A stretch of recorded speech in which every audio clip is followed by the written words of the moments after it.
impact on the legacy of jazz in this country. But what, and I happen to know that Mary Young was something of a fan. Um, what would you think of as one of the little known facts about Mary Young?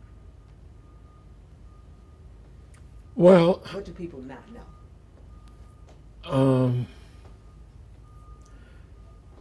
Coleman, when you speak of our musical contribution, our musical heritage,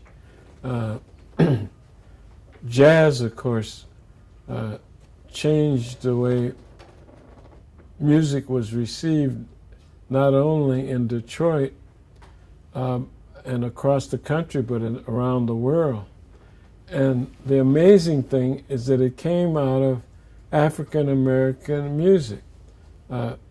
Really, it derived from gospel, from church music, and then Coleman was a great fan. He was very convivial. He liked to enjoy a meal and refreshments at the end of a day. And I can remember when the Bluebird Inn on Beechwood and Tireman used to have all the great musicians, including Miles Davis and Dexter Gordon. I can remember them. But they were all big names, the singers, Sarah Vaughan, and that was the place. And whenever he could, which frequently he was so busy that he couldn't get there anymore, but he could be seen there because he enjoyed the music and the happy relaxation that the music brings with it. That was one of his big things, and he knew all the musicians. He was always asking if I knew somebody, which most of the time I didn't, who was a great singer on the east side of Detroit that I hadn't run into yet.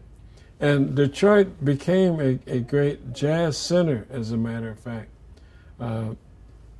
Yusuf Lateef, and there was some Barry Harris, and there were all kind of musicians that ended up migrating to New York.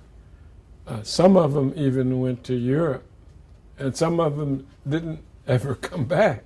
They stayed over there because the music was seriously recognized as a new way of listening and enjoying popular music. For our last question, Congressman, what would you advise us to say to a child about Coleman Young? What would you tell us to say is his legacy? Before you answer that question, can you give me 1 second? Excuse me.